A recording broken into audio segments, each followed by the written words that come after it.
அன்பு உறவுகளுக்கு இனிய வணக்கங்கள். இன்றைய பதிவில் கடகராசி அன்பர்களுக்கான ராகு கேது பயிற்சி பலன்களை தான் பார்க்க போகிறோம். கடகராசி அன்பர்களுக்கு நிறைய பயனுள்ள தகவல்கள் இந்த வீடியோவில் கொடுத்துருக்கோம். கொஞ்சம் கூட வீடியோவை ஸ்கிப் பண்ணாமல் முடிஞ்ச வரைக்கும் முழுமையாக பார்க்க முயற்சி செய்யுங்க.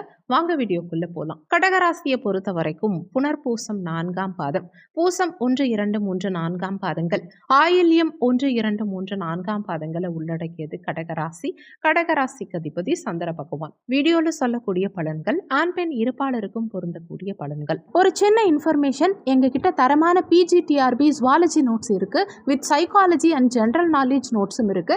தேவைப்படுறவங்க ஜாதகம் பார்க்க கீழே கொடுக்கப்பட்டிருக்க கான்டாக்ட் நம்பருக்கு தொடர்பு கொள்ளவும்.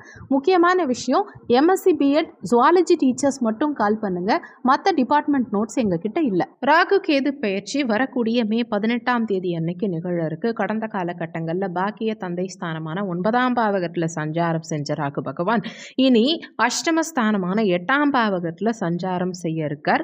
அதே மாதிரி உபஜயஸ்தானம் 3ஆம் பாவகத்தில் சஞ்சாரம் செஞ்ச கேது பகவான் இனி பயிற்சியாகி தன குடும்ப வாக்குஸ்தானமான 2ஆம் பாவகத்தில் சஞ்சாரம் செய்ய போறார்.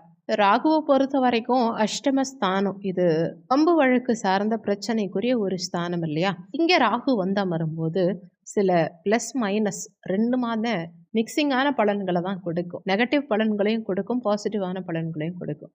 முக்கியமான விஷயம், யாருக்கும் ஜாமீன் கையெழுத்து இந்த காலகட்டத்தில் போடக்கூடாது. மற்றவங்களுக்காக எங்கேயும் முன்னின்று பணம் வாங்கி கொடுக்கறது, ஜாமீன் கையெழுத்து போடுறது, அதே மாதிரி அவங்களுடைய கடனை நான் பார்த்துக்கிறேன்னு சொல்றது, இந்த மாதிரி எதுவுமே பண்ணக்கூடாது. நீங்களும் புதிய கடனை எதுவும் வாங்கக்கூடாது. கூடவே புதிய தொழில் முயற்சிகளை தவிர்த்துக்கிறதுமே நல்லது. அப்படி அவசியம் நீங்கள் பண்ணியே ஆகணும், பிஸ்னஸ் சம்மந்தமாக ஸ்டெப் எடுக்க போகிறீங்க அப்படின்னா உங்கள் சுயஜாதகத்தில் அந்த அமைப்பு இருக்காங்கிறது செக் பண்ணிக்கணும். சுயஜாதகம் சப்போர்ட் பண்ணால் தாராளமாக நீங்கள் பிஸ்னஸ் ஸ்டார்ட் பண்ணலாம். அதே மாதிரி அஷ்டமத்தில் ராகு இருக்கிறதுனால வயதானவர்களுக்கு ஹெல்த் வைஸ் கொஞ்சம் தொந்தரவுகளை கொடுக்கும். இந்த 8ஆம் பாவகம் ஆயுள் ஸ்தானம் ராகு வந்து வரும்போது உடல் ரீதியான தாக்கத்தை சற்று அதிகப்படுத்தும். வயதானவர்களுக்கு குறிப்பாக நரம்பு சம்பந்தமான உபாதைகள் ஏற்படுறதுக்கு வாய்ப்புகள் உண்டு. ஒரு சிலருக்கு ரொம்ப கடினமான, அதாவது 6ஆம் இடத்ததிபதி, 8ஆம் இடத்ததிபதி, 12ஆம் பாவகத்ததிபதி, இந்த மாதிரி தசாபுத்தி உங்கள் சுயஜாதகத்தில் நடக்குது அப்படின்னா அவங்களுக்கு இந்த காலகட்டத்தில் சில சட்ட ரீதியான பிரச்சனைகளை சந்திக்கிறதுக்கு வாய்ப்புகள் உண்டு. அல்லது கடகராசி என்பவர்களுக்கு சுயஜாதகத்தில் 8ஆம் இடத்துல செவ்வாய் உட்கார்ந்திருக்கார் அல்லது சூரியன் உட்கார்ந்திருக்கார் அப்படின்னா இப்போ அந்த கிரகத்து மேலே ராகு வரும்போது வண்டி வாகன ரீதியாக ஏதாவது செலவுகள் வருது, இல்லை உடல் ரீதியான செலவுகள், அதாவது மருத்துவ செலவுகள் வருது, அல்லது சட்ட ரீதியான பிரச்சனைகளை சந்திக்கிற மாதிரியான நிலை, சட்ட ரீதியாக செலவுகள் செய்யக்கூடிய நிலை, இந்த மாதிரி அமைப்புகளை ஏற்படுத்தும். இன்னொன்று, புதிய முயற்சிகளை தவிர்த்துக்கிறது. வண்டி வாகனங்களில் போகும்போது கொஞ்சம் கவனமாக இருந்துக்கிறது. ஏன்னா வண்டி வாகன ரீதியாக, அதாவது பயணம் ரீதியாக சில பிரச்சனைகளை இந்த காலகட்டம் ஏற்படுத்தி கொடுக்கும். அதே மாதிரி ஏதாவது ஒரு விஷயத்தில் நீங்கள் எடுக்கும் முயற்சிகளில் ஸ்டெப் எடுக்கும் போது ஏதாவது ஃபெயிலியர் ஆச்சுன்னு வச்சுக்கோங்களேன், மனசு உடைஞ்சி உட்கார்ந்துடக்கூடாது. எதுவாக இருந்தாலும் அடுத்தடுத்து நீங்கள் முயற்சி பண்ணிக்கிட்டே இருங்க, பிரமாதமாக சக்ஸஸ் இருக்கும். ஒரு வேலையை டபுள் டைம் ட்ரிபிள் டைம் பண்ணுற மாதிரியான நிலை கொடுக்கும். ஆனால் மனசு தளராமல் பயப்படாமல் அடுத்து திரும்பவும் முயற்சி எடுங்க, ஸ்டெப் எடுத்து வைங்க, அதில் சக்ஸஸ் இருக்கும். ஒரு முயற்சியிலேயே சக்ஸஸ் கிடைக்கணும்னு எதிர்பார்க்க வேண்டாம். அதில் கொஞ்சம் ஃபெயிலியர்ஸ் வரத்தான் செய்யும். ஃபெயிலியர்ஸ் வந்தாலும் மனம் தளராமல் முயற்சி பண்ணிங்கன்னா உங்களுக்கு வெற்றிங்கிறது கண்டிப்பாக இருக்கும். தொடர் முயற்சி இந்த காலகட்டத்தில் அவசியம் தேவை. அடுத்து கேது பகவானை பொறுத்த வரைக்கும் தனஸ்தானத்துக்கு இந்த கேது வந்தமர போறார். தன குடும்ப வாக்குஸ்தானம் இது. குடும்பஸ்தானத்துக்கு கேது வரதுனால குடும்ப ரீதியான சில பிரச்சனைகளை கொடுக்கறது, குடும்பத்தில் சண்டை சச்சரவுகளை கொடுக்கறது, அந்நிய நபர்களுடைய தலையீடு காரணமாக குடும்பத்தில் பிரச்சனைகள் வருது. ஒரு சிலருக்கு தாரதோஷம் இருக்குன்னு வச்சுக்கோங்களேன், அவங்களுக்கு பிரச்சனையாகி பிரிவினையாகிறது சுயஜாதகத்தில் தாரதோஷம் இருக்கும் பட்சத்தில். அதே மாதிரி கோர்ட்டு கேஸு, வம்பு வழக்கு, இந்த மாதிரி தொந்தரவுகளை இந்த காலகட்டத்தில் ஏற்படுத்தி கொடுக்கும். அடுத்து இதுதான் ரொம்ப முக்கியமான பாயிண்ட்டு, முக்கியமான விஷயம் இதுதான். என்னன்னா, அடுத்தவங்களை நம்பி ஏமாந்து போகிறதுங்கிற விஷயம் நிறைய கடகராசி என்பவர்களுக்கு இந்த காலகட்டத்தில் தான் நடக்கும். முடிஞ்ச வரைக்கும் 99% யாரையும் நம்பாதீங்க. அந்த 1% உங்களுடைய நலன் விரும்பிகள், உங்களுக்கு நல்லது மட்டுமே நினைப்பாங்க. எனக்கு எல்லா விதத்துலையும் லைஃப் ஸ்டார்ட் பண்ணுறதுலேருந்து எண்டு வரைக்கும் ஸ்டில் நவ் இப்போ வரைக்கும் எனக்கு ஹெல்ப் பண்ணிட்டு இருக்காங்க, எனக்கு நல்லது மட்டுமே இவங்க நினைப்பாங்க அப்படின்னு நீங்கள் ரொம்ப நம்புகிற ஆளை மட்டும் இப்போது ஏதாவது விஷயங்கள் நீங்கள் புதுசாக செய்ய போகிறீங்கன்னா ஐடியா கேட்டுக்கோங்க. ஆனால் மேக்சிமம் யாரையும் நம்ப வேண்டாம். நம்ப வச்சு உங்கள முதுகுல குத்துற விஷயங்களெல்லாம் இப்போ நடக்கும். கடகராசி அன்பர்கள் நிறைய பேர் ஏதாவது ஒரு விஷயத்துல நம்பி ஏமாந்து போவீங்க. உறவுகளுக்குள்ளேயே பிரச்சனை வரும். நீங்க உடன் பிறந்தவர்களுக்காகவோ, இல்ல சொந்தக்காரங்களுக்காகவோ, உங்க நண்பர்களுக்காகவோ இந்த மாதிரி யாருக்காவது ஹெல்ப் பண்றேன்னு எங்கேயாவது லாக் ஆயிடுவீங்க. யாருக்கும் உதவி கேட்டா முடிஞ்ச வரைக்கும் செய்யாதீங்க. உங்க உடன்பிறப்புகளோ, உறவினர்களோ, நண்பர்களோ ஏதாவது பணம் கேட்குறாங்கன்னா, நீங்க அந்த பணம் வரலன்னா கூட பரவாயில்லன்னு நினைச்சீங்கன்னா தாராளமா குடுங்க. கைமாத்தா ஏதாவது பணம் குடுக்குறீங்கன்னா, கண்டிப்பா திரும்ப வரதுக்கான வாய்ப்பு கிடையாது. பொருளாதாரம் உங்க கைய விட்டு கரையும். ஏதாவது ஒரு வழியில நீங்க சம்பாதிச்ச பணத்த யாராவது அனுபவிக்கிற மாதிரியான நிலைய கொடுத்துரும். அதனால கொடுக்கல் வாங்கல் சம்பந்தமான விஷயங்கள் இந்த காலகட்டத்தில வச்சுக்க வேண்டாம். அடுத்து நீங்க வெளிநாட்ல இருக்கீங்க அப்படின்னா, ரிட்டயர்மெண்ட் ஆகி வரணும். இல்லன்னா பிஆர் கிடைக்கல. அதுக்கெல்லாம் இது ரொம்ப சாதகமான காலகட்டம். திரும்பவும் வெளிநாட்டிலிருந்து உங்க சொந்த ஊருக்கு திரும்புறதுக்கான வாய்ப்புகளை எல்லாம் ஏற்படுத்தி கொடுக்கும். அதே மாதிரி ஒரு சிலர் நான் என்னோட சொந்த ஊருக்கு போய் பிஸ்னஸ் பண்ண போறேன். அங்க போய் ஒரு இடம் வாங்கி போட போறேன். இல்ல வீடு கட்ட போறேன். இந்த மாதிரி விஷயங்கள் ஸ்டெப் எடுப்பாங்க. பிரச்சனை இல்ல. ஆனா என் அம்மா பேர்ல சொத்து வாங்குறேன். என் மனைவி பேர்ல சொத்து வாங்குறேன். என் மச்சான் பேர்ல சொத்து வாங்குறேன். என் தம்பி பேர்ல சொத்து வாங்குறேன். எங்க அப்பா பேர்ல சொத்து வாங்குறேன். எங்க அண்ணன் பேர்ல சொத்து வாங்குறேன். இல்ல அவங்களுக்கு பவர் குடுக்குறேன். இந்த மாதிரி பண்ணீங்கன்னா கண்டிப்பா லாக் ஆயிடுவீங்க. பிரச்சனைகள்ல மாட்டிப்பீங்க. சொந்த பந்தங்கள் எல்லாரும் நல்லவங்க தான். கெட்டவங்க கிடையாது. ஆனா சொத்துன்னு நீங்க அவங்க பேர்ல எழுதி வைக்கிறீங்க அப்படின்னா டோட்டலா எல்லாமே மாறி போயிடும். அந்த இடத்துல பிரச்சனைய நீங்க விலை கொடுத்து வாங்குறீங்கன்னு அர்த்தம். நல்ல மனுஷங்களாவே இருந்தாலும் அவங்களுக்கு நீங்க சொத்து கொடுத்து நீங்களே அவங்கள கெடுத்துடக்கூடாது. இதுல மனைவி பெயர்ல சொத்து எழுதிக்கலாம். பிரச்சனை கிடையாது. உங்க பெயர்ல சொத்து எழுதிக்கோங்க. இல்ல மனைவி பெயர்ல சொத்து எழுதிக்கோங்க. ஓகே. மத்தபடி மத்த உறவுகள் பெயர்ல சொத்து எழுதி வைக்கிறதுங்கிறது இந்த காலகட்டத்துல தவிர்த்துக்கிறது நல்லது. இந்த பிரச்சனைலாம் வரக்கூடாதுன்னு நினைச்சீங்கன்னா பேப்பர் கோல்டா வாங்கி வச்சுக்கோங்க. அதே மாதிரி ஆப்ஷன் ட்ரேடிங்குள்ள போகாதீங்க. டே ட்ரேடிங்குள்ள போகாதீங்க. கிரிப்டோ கரன்சி, ஃபாரெக்ஸ் ட்ரேடிங் இந்த மாதிரி விஷயங்கள் பண்ணாதீங்க. அதெல்லாம் உங்களுக்கு பிரச்சனைகளை கொடுக்கும். கோல்டுல இன்வெஸ்ட்மெண்ட் பண்ணுங்க.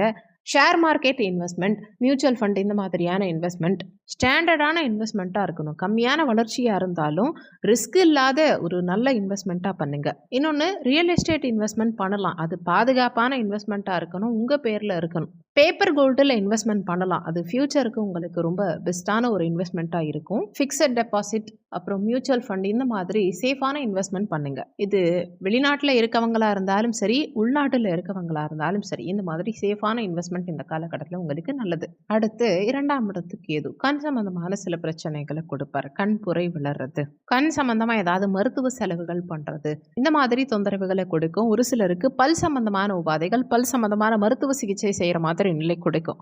குடும்பத்தை பொறுத்த வரைக்கும் குடும்பத்தை பிரிஞ்சு ஒரு சிலர் வேலைக்கு போவாங்க. கல்யாணத்துக்காக வெயிட் பண்ணிட்டு இருந்தீங்க அப்படின்னா உங்களுக்கு பொண்ணு கொடுக்குறேன்னு சொன்னவங்க கூட திடீர்னு பிரச்சனை பண்ணுவாங்க. பொண்ணு கொடுக்க மாட்டேன்னு திடீர்னு கட் பண்ணி விட்டுருவாங்க. மாப்பிள்ளை வீட்டுல இருந்து கூட தகவல் சொல்லி அனுப்புறேன்னு சொன்னாங்கன்னா கூட அது கொஞ்சம் காலதாமதமாகும். இழுபறி நிலையை குடிக்கும்.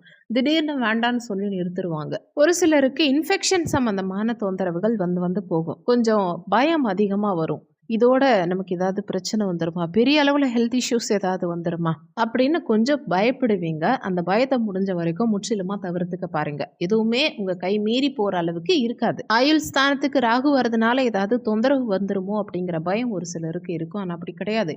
ஏன்னா உங்க சுயஜாதகத்துல இருக்கும் கிரகங்கள் தான் மேஜரா உங்களுக்கு ஆயுள் சம்பந்தமான விஷயங்களை தீர்மானிக்க போகுது. ஆயுள்ல எந்தவித பாதிப்பும் இந்த காலகட்டத்தில் ஏற்படாது. ஆனா ஆரோக்கிய குறைபாடுகளை கண்டிப்பா கொடுக்கும். ஆரோக்கிய ரீதியான தொந்தரவுகள் இந்த காலகட்டம் கண்டிப்பா ஏற்படுத்தும். அதனால ஆரோக்கியத்துல கூடுதல் அக்கறை எடுத்துக்கோங்க.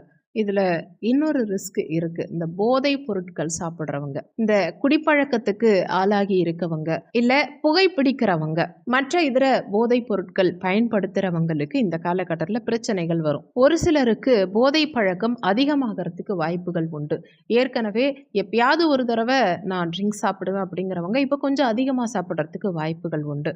போதை பழக்கம் சார்ந்த விஷயத்துல ஒரு சிலர் அடிக்ட் ஆகிறதுக்கு வாய்ப்புகள் உண்டு. அந்த போதை சார்ந்த விஷயத்துல ஈடுபாடு சற்று அதிகரிக்கும். அதே மாதிரி சட்டத்துக்கு புறம்பான வேலைகள், சட்டத்துக்கு புறம்பான தொழில்கள், லிட்டிகேஷன் உள்ள ப்ராப்பர்ட்டி இந்த மாதிரி விஷயங்கள் உங்களை நோக்கி நெருங்கி வரும். அதே மாதிரி ரியல் எஸ்டேட்ல ஆசையை தூண்டக்கூடிய விஷயங்கள் எல்லாம் ஒரு சிலருக்கு வரும். அதனால இன்வெஸ்ட்மெண்ட்ல ரொம்ப ரொம்ப கவனமா இருக்கணும். அதுலயும் தொழில் ரீதியா இன்வெஸ்ட்மெண்ட் பண்றத சுத்தமா நிறுத்திக்கிறது நல்லது. இந்த ராகு கேதுவினால பெரிய அளவுல தாக்கம் ஏற்படக்கூடாதுன்னு நினைச்சீங்கன்னா, ராகு கேதுவுக்குரிய பரிகாரம் ஃபாலோ பண்ணிக்கோங்க.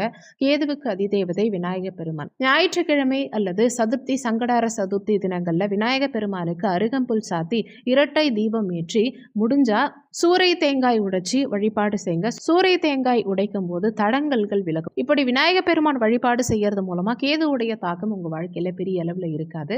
அடுத்து ராகுவுக்கு அதிதேவதை துர்க்கை அம்மன்.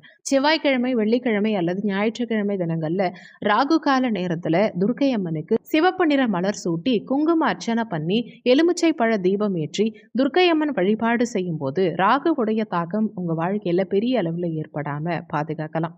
இந்த காலகட்டத்தில் உங்கள் சுயஜாதகத்தில் நல்ல தசாபுத்தி மட்டும் உங்களுக்கு சப்போர்ட் பண்ணுச்சுன்னா அடுத்த ஒரு 18 மாத காலகட்டத்துக்கு நல்ல பொருளாதாரத்தை சம்பாதிச்சு மன நிம்மதியான மகிழ்ச்சியான வாழ்க்கையை நீங்கள் நிச்சயமாக அனுபவிப்பீங்க. வீடியோவில் சொல்லியிருக்கக்கூடிய பலன்கள் கோச்சார பலன்கள். இது வெறும் 20% தான் யாருக்காக இருந்தாலும் ஒர்க் பண்ணும். மீதி 80% உங்கள் சுயஜாதகப்படி தான் வாழ்க்கையில் எல்லாமே நடக்கும். ஸோ ஏதாவது முக்கியமான விஷயம் உங்கள் வாழ்க்கையில் பண்ண போகிறீங்க, உங்கள் வாழ்க்கையில் முக்கியமான ஸ்டெப்பை நீ எடுத்து வைக்க போகிறீங்க அப்படின்னா உங்கள் சுயஜாதகத்தை பார்த்து அதுக்கேற்ற மாதிரி முடிவெடுத்துக்கிறது நல்லது. இந்த ராகு கேது பெயர்ச்சியுடைய தாக்கம் உங்க சுயஜாதகப்படி எப்படி இருக்குங்கிறதையும் ஜோதிடர்கிட்ட பார்த்து கன்ஃபார்ம் பண்ணிக்கோங்க. இந்த காலகட்டத்தில் இறைவன் உங்களுக்கு எல்லா விதமான வளங்களையும் நலன்களையும் கொடுத்து மகிழ்ச்சியான வாழ்க்கையை அமைச்சு கொடுக்க இறைவன் கிட்ட நானும் பிரார்த்தனை பண்றேன், நீங்களும் பிரார்த்தனை பண்ணிக்கோங்க. இந்த வீடியோல உங்களுக்கு ஏதாவது சந்தேகம் இருந்தா கீழே இருக்க கமெண்ட் செக்ஷன்ல சொல்லுங்க. நன்றி. மற்றும் ஒரு நல்ல பதிவோடு மீண்டும் உங்களை சந்திக்கிறோம்.